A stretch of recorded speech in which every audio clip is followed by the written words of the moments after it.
Mada yetu ya tatu na ambayo itakuwa ni ya mwisho ataitoa Sheikh wetu Isa ibn Uthman maarufu Mufti London, Imamu Masjid Maamur, lakini pia mzee wa Mwenye Baraka Foundation, mjumbe baraza la ulama. Mashaallah, Mwenyezi Mungu akusaidie na kuwezesha kutekeleza majukumu yako inshallah. Ni mwalimu wetu, atakuja kuzungumzia concept ya hija si utajiri. Itifaki nilipokuwa nikizungumza na kupewa topic hii, nilikuwa niseme sikuona topic hii nazungumza kwa uzito huu ambao naona ni uzito mkubwa zaidi ya vile nilivyofikiri, lakini nikizungumza nalizungumza kuwaelekea mahujaji, nimeambiwa wapo hapa, lakini pia nalizungumza kuelekea ile Tanzania Hajj Federation, na nimeambiwa kuna utahiza pia nimewaona, niwaelekee pia na wao, kila mmoja ana sehemu katika hii. Na concept ya hija kuwa ni utajiri inatokana na watu kuelewa istifaa maana yake ni utajiri.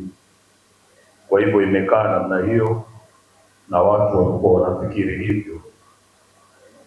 Wenzetu sehemu nyingine wao wameelewa tofauti.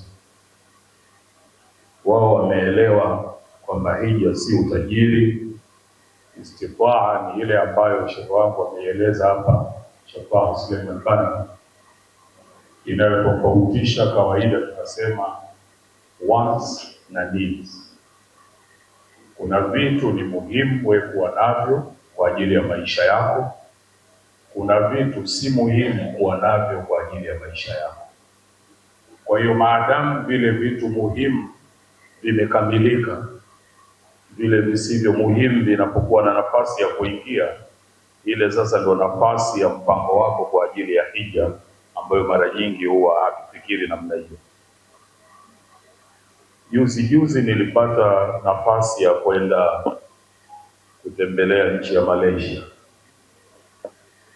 na nilipokwenda nikajifunza uelewa wa wenzetu, ambayo hapa nilisema nitashare na nyinyi kwa wenzetu wameelewa hija si utajiri.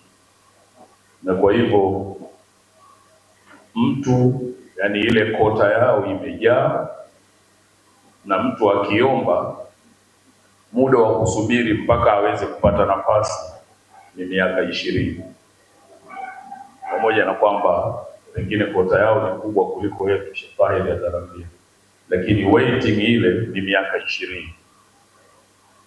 Lakini Malaysia wao waiting yao ni muda mrefu zaidi, inakadiriwa karibu miaka 120, kwa sababu wenzetu wana utaratibu, mtoto wake akizaliwa tu anaanza kumtengenezea utaratibu wa kumwekea akiba ya kuweza kwenda hija. Sasa inatofautiana nchi na nchi kule kwao. Wanazungumzia Indonesia, kota yao ni kubwa duniani, inakadiriwa watu 231, lakini angalia inajaa, na ili uende unasubiri miaka 20. Wakisafiri mgawanyo unakuwa karibu, wanasema magrupu yale ya ndege karibu 529. Hawa wameelewa kwamba hija si utajiri, na zile nchi za jirani pale ni hivyo hivyo, utaratibu uko hivyo. Nchi ambayo inaonekana pengine muda wake si mrefu sana wa kusubiri ni Thailand, ambako mtu anasubiri mwaka mmoja. Sasa haya nimetaka tu niyaguse kwa ajili ya kuelewa wenzetu walipofahamu, na kwamba istitaa ameizungumza hapa Sheikh Taha kwa kirefu na ufafanuzi. Kinachobaki kwetu sisi ambacho nimekiona, ndio maana nikasema nitazungumza na sehemu zote mbili, kwamba hili jambo linakata cross kwa mahujaji kwa maana ya Waislamu, lakini na kwa taasisi ambazo zinashughulika na jambo hili. Tuna haja ya kuelimishana zaidi, tuna haja ya kulizungumza kwa upana zaidi, kubadilisha namna yetu ya kufikiri tunapoliangalia jambo la hili. Wanasema yule Albert Einstein baada ya bomu la atomic lile la huko Hiroshima na Nagasaki kutokea,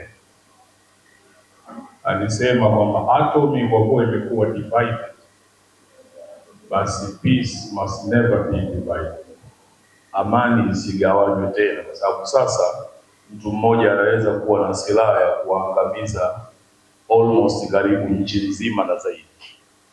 Mwisho akasema tunatakiwa tufikiri upya, thinking anew, kwa namna tunavyoishi na kuhusiana. Na sisi kwenye jambo hili la hija tunatakiwa tufikiri upya, kubadilisha fikra za kwamba hija ni utajiri, kuweka utaratibu kwamba hapana, istitaa haina maana ya utajiri, ina maana ya uwezo wa kiuchumi ambao mtu anatakiwa atengeneze mwenyewe kwa kuelewa anatengenezaje. Kwa utaona hii pia inakwenda kwa wataalamu wetu, waanze kuelimisha watu wetu ile kinachoitwa financial literacy, waelewe. Wakishaelewa vizuri itakuwa iko sawa sawa. Na uzuri wa mambo yetu ya siku hizi haya, ziko applications ambazo zinakusaidia ukienda namna gani unaweza kusave kwa ajili ya hija. Zipo. Nimeona moja inaitwa Halal Wallet ambayo inakuelekeza, inataka uiambie kipato chako kiasi gani na nini, alafu inafanya hizo calculations ambazo zinakusaidia wewe kujipanga kwenye namna ya kuhakikisha unaweka akiba ili uweze kwenda na kutekeleza ibada ya hija. Kwa hivyo kuweka na kubadilisha fikra, kuliendea hili jambo katika utaratibu huo, ndio njia iliyokuwa nzuri zaidi inayoweza kutusaidia kwanza kumbadilisha mtu fikra, aelewe kwamba hapana, hija si utajiri, na aelewe kwamba kumbe ukiweza kutimiza mahitaji yako muhimu unaweza kuweka akiba.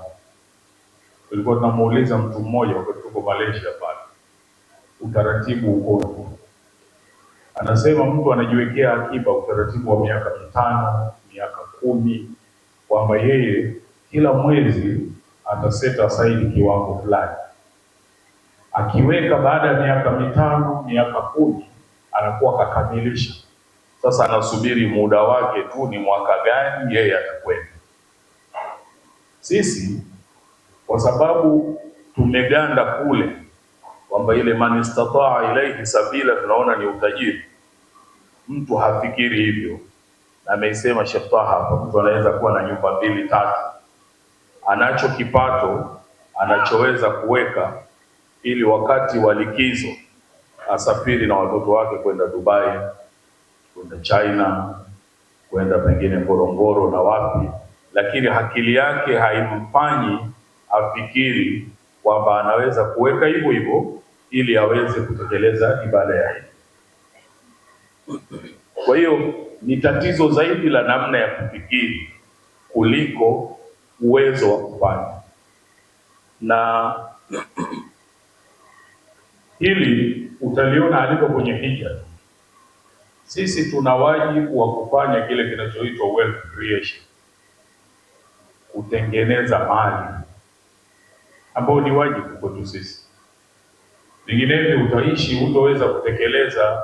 Hakuna mtu kaandikiwa ibada ya zaka, ni yeye tu, inamhusu kila mmoja wetu, lakini ili uifikie lazima utengeneze mali.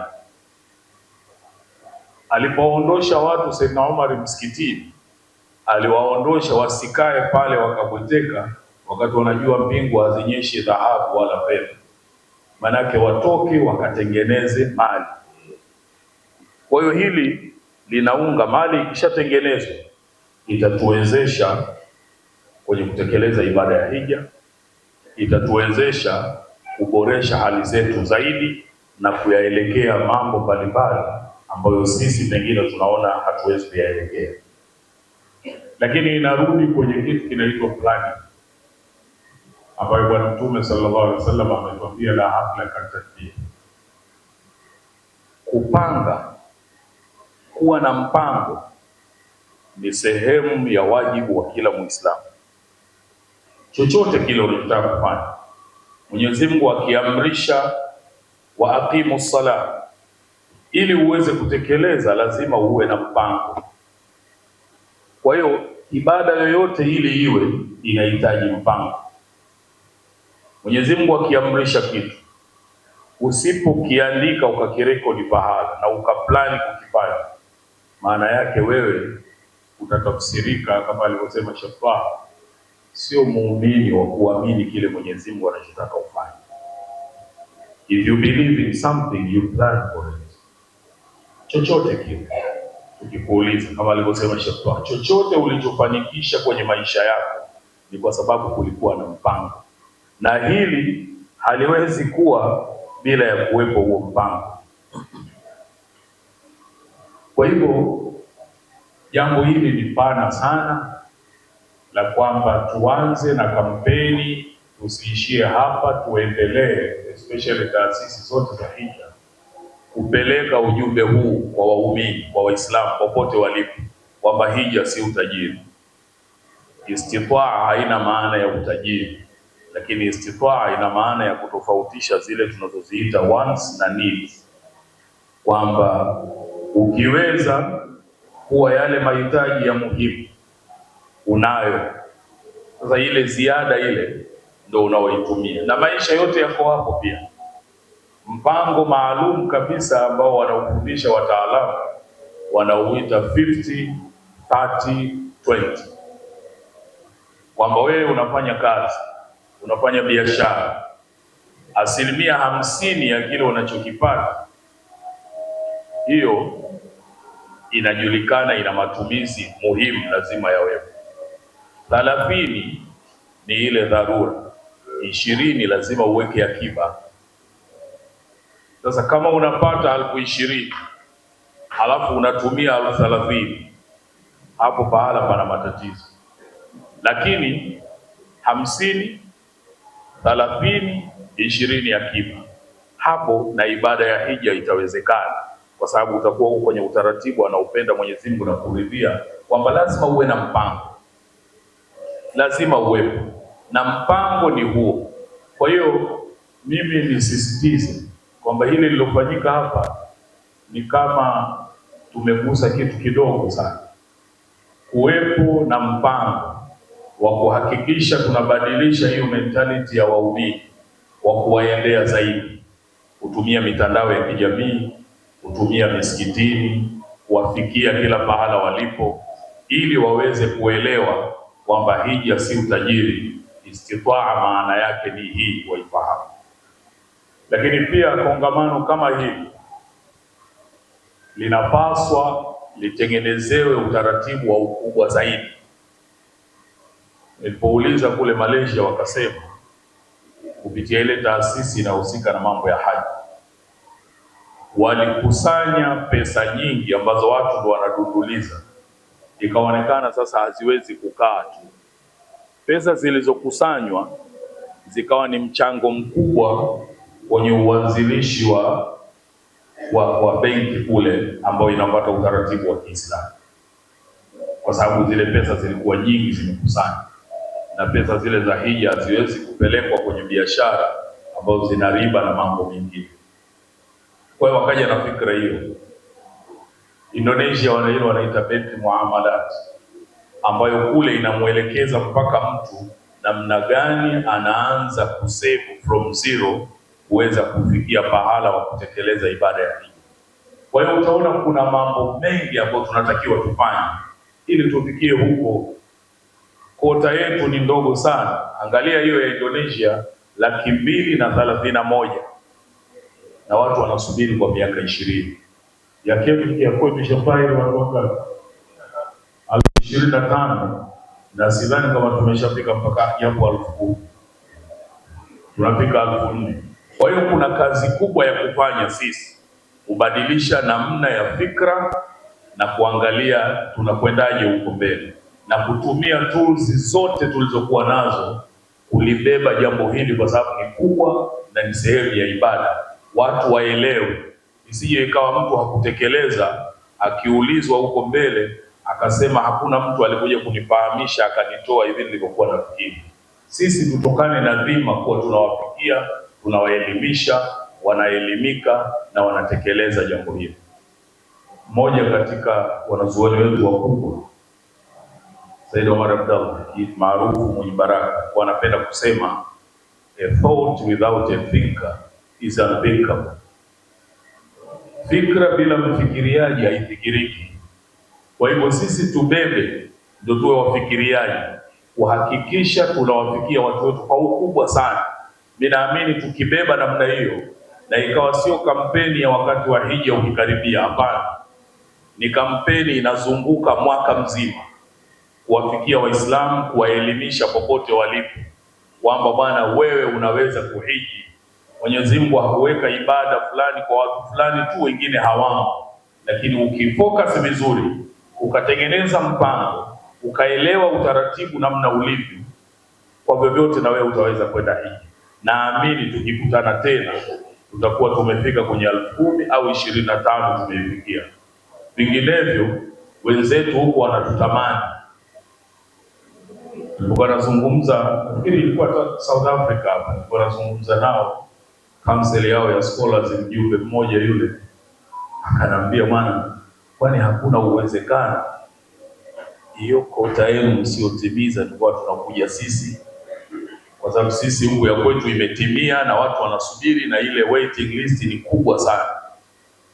Yote yanatokea, inaonekana sisi hatutumii vizuri.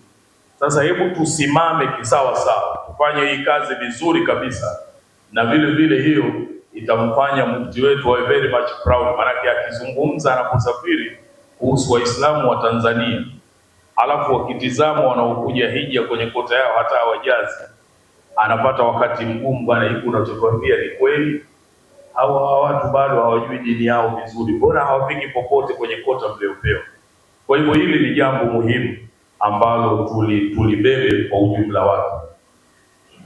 Ilikuwa nimetayarisha hapa kwa presentation, lakini naamini nikishare kwenye Tanzania Hajj Federation na vile ninavyofikiri itasaidia sana kuliko nikisema hapa nitachukua muda mrefu, lakini na wasiwasi itakuwa bado haijakaa vizuri, lakini nikishare huku itafanywa kazi, tushirikiane, na mimi naamini kabisa kule kwa mufti nitapewa ruhusa kushirikiana na nyinyi, tufanye kampeni hii kubwa ya kuhakikisha tunatoka hapa tulipo.